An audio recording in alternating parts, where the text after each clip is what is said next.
तर विद्यार्थ्यांनो एका नव्या स्पेशल या सुपर क्लासमध्ये आपले सर्वांचे स्वागत आहे आणि मी आपणा सर्वांसाठी 15,000 पेक्षा जास्त MPSC लेवलच्या जीके क्वेश्चनचे एक ईबुक बनवलेले आहे। इच्छुक विद्यार्थ्यांना त्या ईबुकला घेण्याचा जो लिंक आहे या व्हिडिओच्या सुपर क्लासच्या डिस्क्रिप्शनमध्ये दिलेला आहे। जर आपल्याला डिस्क्रिप्शन समजत नसेल, सध्या तुम्ही जो व्हिडिओ किंवा सुपर क्लास पाहता त्याच्या नावावर क्लिक करा, ईबुकचा लिंक दिसून जाईल मिळून जाईल। तर या सुपर क्लासला सुरुवात करूया। सर्वात पहिला प्रश्न पाहूया। प्रश्न असा आहे, सातपुडा पर्वतावर कोणते थंड हवेचे ठिकाण स्थित आहे? सातपुडा पर्वतावर खालीलपैकी कोणते थंड हवेचे ठिकाण आहे? ऑप्शन क्रमांक 3 राहील पंचमढी तसेच चिखलदरा हे दोन्ही थंड हवेचे ठिकाण सातपुडा पर्वतावर स्थित आहेत। पुढचा प्रश्न पाहूया। सांबर सरोवर खालीलपैकी कोणत्या पाण्याचे सर्वोच्च सरोवर आहे ते सांगायचं आहे। सांबर सरोवर खालीलपैकी कोणत्या पाण्याचे सर्वोच्च सरोवर आहे? ऑप्शन क्रमांक 1 योग्य राहील, खाऱ्या पाण्याचे सरोवर हे सांबर सरोवर सर्वोच्च बनलेले आहे। पुढचा प्रश्न पाहूया। अकोला जिल्ह्यामध्ये खालीलपैकी कोणता किल्ला स्थित आहे? अकोला जिल्ह्यामध्ये खालीलपैकी कोणता किल्ला स्थित आहे? ऑप्शन क्रमांक 1 योग्य राहील, नरनाळा हा जो किल्ला आहे अकोला जिल्ह्यामध्ये स्थित आहे। पुढचा प्रश्न पाहूया। पुणे सोलापूर या मार्गावर धावणारी खालीलपैकी कोणती रेल्वे आहे ते सांगायचं आहे। पुणे सोलापूर या मार्गावर धावणारी खालीलपैकी कोणती रेल्वे आहे? ऑप्शन क्रमांक मित्रांनो 3 राहील, हुतात्मा एक्सप्रेस ही जी रेल्वे किंवा एक्सप्रेस आहे पुणे सोलापूर मार्गावर धावणारी आहे। पुढचा प्रश्न पाहूया। महाराष्ट्र भूषण पुरस्काराची राशी एकूण किती लाखाची असते? महाराष्ट्र भूषण पुरस्काराची राशी ही किती लाखाची असते? ऑप्शन क्रमांक 2 राहील, 10 लाखाची जे आहे महाराष्ट्र भूषण पुरस्काराची राशी असते। पुढचा प्रश्न पाहूया। कार्बन डायऑक्साईड तयार करण्यासाठी कशाचा उपयोग केला जात असतो? कार्बन डायऑक्साईड तयार करण्यासाठी खालीलपैकी कशाचा उपयोग केला जातो? ऑप्शन क्रमांक 2 राहील मित्रांनो, खाण्याच्या सोड्याचा जो वापर आहे कार्बन डायऑक्साईड तयार करण्यासाठी केला जात असतो। पुढचा प्रश्न पाहूया। शिक्षण हे वाघिणीचे दूध आहे असे खालीलपैकी कोणत्या समाजसुधारकांनी म्हटलेले होते? शिक्षण हे वाघिणीचे दूध आहे असे खालीलपैकी कोणी म्हटलेले होते? ऑप्शन क्रमांक 2 राहील, डॉक्टर बाबासाहेब आंबेडकर यांच्यामार्फत शिक्षण हे वाघिणीचे दूध आहे असे उद्गार काढण्यात आलेले होते। पुढचा प्रश्न पाहूया। कजरी नृत्य प्रकार भारतातील कोणत्या राज्याचा आहे? कजरी नृत्य प्रकार भारतातील कोणत्या राज्याचा आहे? ऑप्शन क्रमांक 3 राहील मित्रांनो, 3 म्हणजेच उत्तराखंड तसेच उत्तर प्रदेश या दोन्ही राज्याचा कजरी नृत्य प्रकार आहे। पाहूया पुढचा प्रश्न। या ठिकाणी महाराष्ट्राच्या एकूण क्षेत्रफळापैकी 3/4 भागात कोणती मृदा आढळते ते सांगायचं आहे। महाराष्ट्राच्या एकूण क्षेत्रफळापैकी 3/4 भागामध्ये खालीलपैकी कोणती मृदा आढळते? ऑप्शन क्रमांक 2 राहील, रेगूर मृदा जी आहे महाराष्ट्राच्या एकूण क्षेत्रफळापैकी 3/4 भागामध्ये आढळत असते। पाहूया पुढचा प्रश्न। राधानगरी हे धरण खालीलपैकी कोणत्या नदीवर बांधण्यात आलेले आहे? राधानगरी धरण खालीलपैकी कोणत्या नदीवर बांधण्यात आलेले आहे? ऑप्शन क्रमांक 1 राहील, भोगावती नदीवरचे आहे राधानगरी प्रसिद्ध धरण बांधलेले आहे। पाहूया पुढचा प्रश्न। दर 2 वर्षांनी राज्यसभेचे किती सभासद निवृत्त होत असतात ते सांगायचे आहे मित्रांनो। दर 2 वर्षांनी राज्यसभेचे एकूण किती सदस्य निवृत्त होत असतात? ऑप्शन क्रमांक 2 राहील, 1/3 सदस्य जे आहे राज्यसभेचे दर 2 वर्षांनी निवृत्त होत असतात। पुढचा प्रश्न पाहूया। महाराष्ट्रातील टिटवाळा येथे खालीलपैकी कोणते मंदिर स्थित आहे ते सांगायचं आहे। महाराष्ट्रातील टिटवाळा या ठिकाणी खालीलपैकी कोणते मंदिर आहे? ऑप्शन क्रमांक 2 राहील, सिद्धिविनायक हे जे मंदिर आहे महाराष्ट्रातील टिटवाळा या ठिकाणी स्थित झालेले आहे। पुढचा प्रश्न पाहूया। टिटवाळा येथील सिद्धिविनायक मंदिर कोणावर विजय मिळवल्यानंतर बांधण्यात आलेले होते ते सांगायचं आहे। महाराष्ट्रातील टिटवाळा येथील मंदिर खालीलपैकी कोणावर विजय मिळवल्या कारणास्तव बांधण्यात आलेले होते? ऑप्शन क्रमांक मित्रांनो 3 योग्य राहील, टिटवाळा येथील सिद्धिविनायक मंदिर जे आहे पोर्तुगीजांवर विजय मिळवल्या कारणास्तव बांधण्यात आलेले आहे। पुढचा प्रश्न पाहूया। मानवी शरीरातील एकूण कॅल्शियमपैकी 90% कॅल्शियम कशात असते ते सांगायचं आहे। मानवी शरीरातील एकूण कॅल्शियमपैकी 90% कॅल्शियम खालीलपैकी कशामध्ये असते? ऑप्शन क्रमांक मित्रांनो या ठिकाणी 2 राहील, हाडामध्ये जे आहे मानवी शरीरातील एकूण कॅल्शियमपैकी 90% पेक्षा जास्त स्थित असते। पुढचा प्रश्न पाहूया। चिरोली हे स्थानिक डोंगर महाराष्ट्रातील कोणत्या जिल्ह्यात आहे ते सांगायचं आहे। चिरोली स्थानिक डोंगर महाराष्ट्रातील कोणत्या जिल्ह्यामध्ये येते? ऑप्शन क्रमांक 1 राहील, गडचिरोली जिल्ह्यामध्ये चिरोली स्थानिक डोंगर स्थित झालेले आहे। पुढचा प्रश्न पाहूया। ज्योतिपुंज या पुस्तकाचे लेखक खालीलपैकी कोणती व्यक्ती आहे ते सांगायचं आहे। ज्योतिपुंज या पुस्तकाचे लेखक खालीलपैकी कोणती व्यक्ती आहे? ऑप्शन क्रमांक 1 राहील, पंतप्रधान नरेंद्र मोदी यांनी जे आहे ज्योतिपुंज पुस्तकाचे लेखक बनलेले आहेत। पुढचा प्रश्न पाहूया। या ठिकाणी वित्त विधेयक लोकसभेत मांडण्यासाठी कोणाची शिफारस अत्यंत आवश्यक असते ते सांगायचं आहे. वित्त विधेयक लोकसभेत मांडण्यासाठी खालीलपैकी कोणाची शिफारस अत्यंत आवश्यक असते? ऑप्शन क्रमांक 1 राहील भारतीय राष्ट्रपती यांची शिफारस वित्त विधेयक लोकसभेत मांडण्यासाठी अत्यंत आवश्यक असते. पुढचा प्रश्न पाहूया. मराठीतील सर्वात पहिली कादंबरी खालीलपैकी कोणती आहे? मराठीतील सर्वात पहिली कादंबरी खालीलपैकी कोणती आहे? ऑप्शन क्रमांक 4 राहील यमुना पर्यटन ही जी कादंबरी आहे मराठीतील सर्वात पहिली आहे. पुढचा प्रश्न पाहूया. मानवी हृदयाची रक्तपंप करण्याची क्षमता प्रति मिनिट किती असते ते सांगायचं आहे.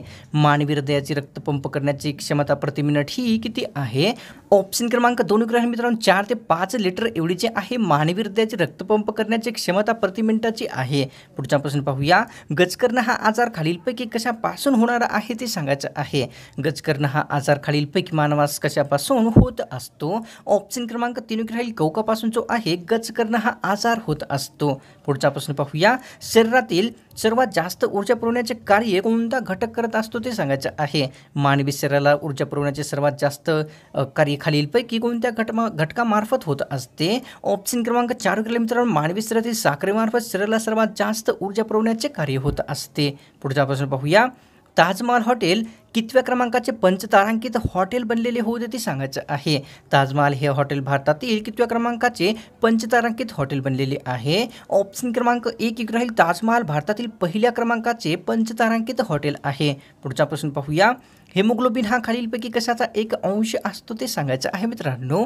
हेमोग्लोबिन खालीलपैकी कशाचा एक अंश असतो? ऑप्शन क्रमांक 2 राहील लोहाचा जो आहे हेमोग्लोबिन अंश असतो. पुढचा प्रश्न पाहूया. मिठाच्या सत्याग्रहाला कोणकोणत्या नावाने ओळखले जात असते? मिठाच्या सत्याग्रहाला खालीलपैकी कोणकोणत्या नावाने ओळखले जाते? ऑप्शन क्रमांक मित्रांनो 4 राहील वरीलपैकी सर्वच म्हणजे सविनय कायदेभंग दांडी चळवळ तसेच मिठाचा सत्याग्रह या तिन्ही नावाने मिठाच्या सत्याग्रहास ओळखले जात असते. पुढचा प्रश्न पाहूया. साबरमती आश्रमामधून महात्मा गांधी यांच्यासोबत किती सहकारी होते? साबरमती आश्रमातून महात्मा गांधी यांच्यासोबत खालीलपैकी किती सहकारी होते? ऑप्शन क्रमांक 1 एकूण 78 सहकारी जे आहे दांडी यात्रेसाठी साबरमती आश्रमातून महात्मा गांधी यांच्यासोबत निघालेले होते. पुढचा प्रश्न पाहूया. मकालू शिखराची एकूण उंची खालीलपैकी किती मीटरची आहे? मकालू शिखराची एकूण उंची ही किती मीटरची आहे? ऑप्शन क्रमांक मित्रांनो आपल्यासमोर 3 राहील 8463 मीटरची मकालू शिखराची एकूण उंची आहे. पुढचा प्रश्न पाहूया. डॉक्टर बाबासाहेब आंबेडकर यांनी अस्पृश्यतेचा सखा असे कोणास म्हटलेले होते? डॉक्टर बाबासाहेब आंबेडकर यांनी अस्पृश्यतेचा सखा असे खालीलपैकी कोणास म्हटले होते? तर ऑप्शन क्रमांक 4 योग्य राहील मित्रांनो. शाहू महाराज यांना जे आहे डॉक्टर बाबासाहेब आंबेडकर यांनी अस्पृश्यतेचा सखा म्हटलेले होते. पुढचा प्रश्न पाहूया. आगाशिव डोंगरातील गौतम बुद्धांच्या लेण्या एकूण किती वर्षे पुराण्या आहेत ते सांगायचं आहे. आगाशिव डोंगर येथील गौतम बुद्धांच्या मूर्त्या ह्या किती वर्षे पुराण्या आहे? ऑप्शन क्रमांक 1 योग्य राहील मित्रांनो 2000 वर्षे पुराण्याचे आहे आगाशिव डोंगरातील गौतम बुद्धांच्या लेण्या आहेत. पुढचा प्रश्न पाहूया. आगाशिव डोंगर येथे गौतम बुद्धांच्या एकूण किती लेण्या आहेत ते सांगायचं आहे. आगाशिव डोंगर येथे गौतम बुद्धांच्या एकूण किती लेण्या आहे? ऑप्शन क्रमांक 1 राहील 108 लेण्याचे आहे आगाशिव डोंगर येथे गौतम बुद्धांच्या आहेत. पुढचा प्रश्न पाहूया. 1832 मध्ये खालीलपैकी कोणते वृत्तपत्र सुरू करण्यात आलेले होते? 1832 मध्ये खालीलपैकी कोणते वृत्तपत्र सुरू करण्यात आले होते? ऑप्शन क्रमांक 2 राहील दर्पण वृत्तपत्र 1832 मध्ये सुरू करण्यात आलेले होते. पाहूया पुढचा प्रश्न. या ठिकाणी पांडवकडा हा प्रसिद्ध धबधबा खालीलपैकी कोणत्या जिल्ह्यामध्ये स्थित आहे ते सांगायचं आहे. पांडवकडा प्रसिद्ध धबधबा खालीलपैकी कोणत्या जिल्ह्यामध्ये आहे? ऑप्शन क्रमांक 3 मित्रांनो रायगड जिल्ह्यामध्ये जे आहे या ठिकाणी पांडवकडा हा प्रसिद्ध धबधबा स्थित आहे. पुढचा प्रश्न पाहूया.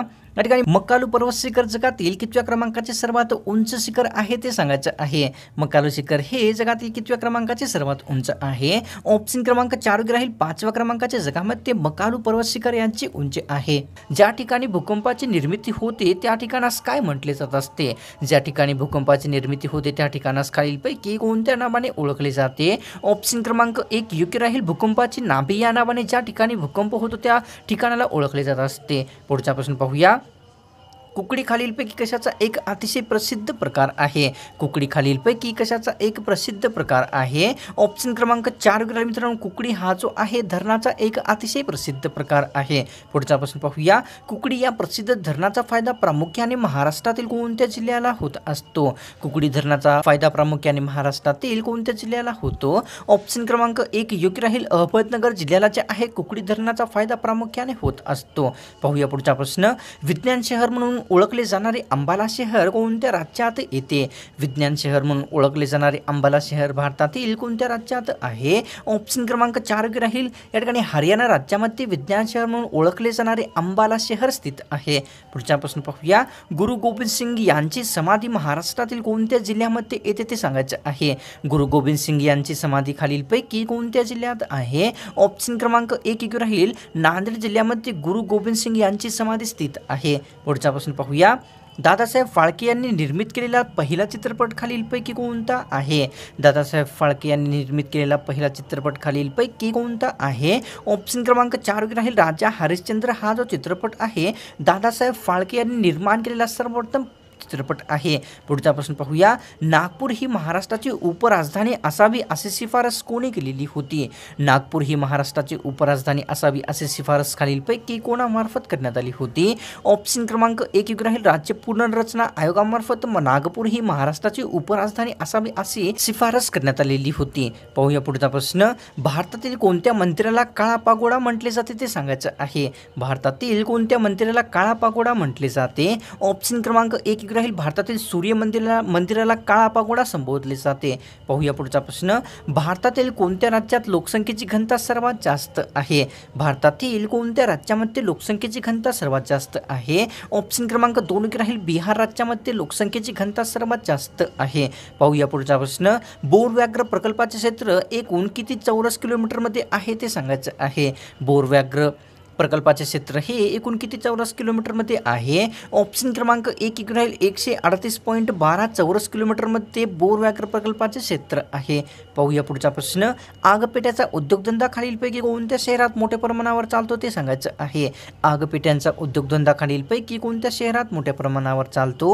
ऑप्शन क्रमांक 3 योग्य राहील. मित्रांनो, आगपेट्याचा उद्योगधंदा जो आहे अंबरनाथ तसेच शिमोगा या दोन्ही शहरात मोठ्या प्रमाणामध्ये चालत असतो. पाहूया पुढचा प्रश्न. शाहू महाराजांनी उदोजी विद्यार्थी वसतिगृह कोणत्या ठिकाणी उभारलेले होते? छत्रपती शाहू महाराजांनी उदोजी विद्यार्थी वसतिगृह खालीलपैकी कोणत्या ठिकाणी उभारले होते? ऑप्शन क्रमांक मित्रांनो 4 राहील. नाशिक या ठिकाणी शाहू महाराजांनी उदोजी विद्यार्थी वसतिगृह उभारलेले होते. पुढचा प्रश्न पाहूया. खालीलपैकी कशामधील विद्वेषी महर्षी कर्वे यांनी विवाह केलेला होता? खालीलपैकी कोणत्या संस्थेतील विद्वेषी महर्षी कर्वे यांनी विवाह केलेला होता? ऑप्शन क्रमांक 2 राहील. मित्रांनो, शारदा सदन या संस्थेतील एका विद्वेषी जे आहे महर्षी कर्वे यांनी विवाह केलेला होता. पुढचा प्रश्न पाहूया. वासुदेव बळवंत फडके यांनी पहिला दरोडा कोणत्या गावावर टाकला होता ते सांगायचं आहे? वासुदेव बळवंत फडके यांनी पहिला दरोडा खालीलपैकी कोणत्या गावावर टाकला होता? ऑप्शन क्रमांक 1 राहील. धामरी नावाच्या गावावर सर्वप्रथम वासुदेव बळवंत फडके यांनी पहिला दरोडा टाकलेला होता. पाहूया पुढचा प्रश्न. बहिष्कृत हितकारणी सभेचे पहिले वसतिगृह कोणत्या ठिकाणी स्थापन करण्यात आलेले होते? बहिष्कृत हितकारणी सभेचे पहिले वसतिगृह खालीलपैकी कोणत्या ठिकाणी स्थापन झाले होते? ऑप्शन क्रमांक मित्रांनो 4 राहील. सोलापूर या ठिकाणी बहिष्कृत हितकारणी सभेचे पहिले वसतिगृह स्थापन करण्यात आलेले होते. तर पाहूया पुढचा प्रश्न. डॉक्टर बाबासाहेब आंबेडकर यांनी सुरू केलेले मूकनायक कशाचा एक प्रसिद्ध प्रकार होता ते सांगायचं आहे? मित्रांनो, डॉक्टर बाबासाहेब आंबेडकर यांनी सुरू केलेला मूकनायक खालीलपैकी कशाचा प्रकार होता? ऑप्शन क्रमांक 1 योग्य राहील. मित्रांनो, मासिकाचा जो आहे डॉक्टर बाबासाहेब आंबेडकर यांनी सुरू केलेला मूकनायक हे एक प्रकार झालेला होता. पाहूया पुढचा प्रश्न. या ठिकाणी डॉक्टर बाबासाहेब आंबेडकर यांनी एल्फिन्स्टन कॉलेजमध्ये कोणती डिग्री घेतली होती ते सांगायचं आहे? डॉक्टर बाबासाहेब आंबेडकर यांनी एल्फिन्स्टन कॉलेजमधून खालीलपैकी कोणती डिग्री घेतली होती? ऑप्शन क्रमांक 1 राहील. BAची जी डिग्री आहे डॉक्टर बाबासाहेब आंबेडकर यांनी एल्फिन्स्टन कॉलेजमधून प्राप्त केलेली होती. पाहूया पुढचा प्रश्न. राष्ट्रपती हे देशाचे कितवे नागरिक असतात ते सांगायचं आहे? राष्ट्रपती हे देशाचे कितवे नागरिक असतात? ऑप्शन क्रमांक 1 राहील. देशाचे प्रथम नागरिक म्हणून राष्ट्रपती यांना मान दिलेला असतो. पुढचा प्रश्न पाहूया. राष्ट्रपती यांना कोणत्या दिवशी मानवंदना स्वीकारण्याचा अधिकार आहे ते सांगायचं आहे? भारताचे राष्ट्रपती यांना खालीलपैकी कोणत्या दिवशी मानवंदना स्वीकारण्याचा अधिकार आहे? ऑप्शन क्रमांक मित्रांनो आपल्यासमोर 2 राहील. 26 जानेवारी या दिवशी जे आहे राष्ट्रपती यांना मानवंदना स्वीकारण्याचा करण्याचा अधिकार देण्यात आलेला आहे. पुढचा प्रश्न पाहूया. संसदेच्या दोन्ही सभागृहाच्या सदस्याकडून कोणाची निवड केली जात असते? संसदेच्या दोन्ही सभागृहाच्या सदस्याकडून खालीलपैकी कोणाची नियुक्ती केली जाते? ऑप्शन क्रमांक 1 योग्य राहील उपराष्ट्रपती यांची नियुक्ती किंवा निवड जी आहे संसदेच्या दोन्ही सभागृहाच्या सदस्याकडून केली जात असते. तर विद्यार्थ्यांनो, आजची ही स्पेशल सुपर क्लास मला तर वाटते की आपल्याला नक्कीच आवडलीच आहे आणि त्या कारणाचं सोडण्याच्या पूर्वी एक लाईक व एक कॉमेंट नक्कीच करायचं आहे. 15,000 पेक्षा जास्त MPSC लेवलच्या जे काही क्वेश्चन्सचे ईबुक हवे असेल, लिंक या व्हिडिओच्या डिस्क्रिप्शनमध्ये आपल्याला दिलेलं आहे. तर मी तुम्हाला स्पेशल आणि फ्रेश सुपर क्लासमध्ये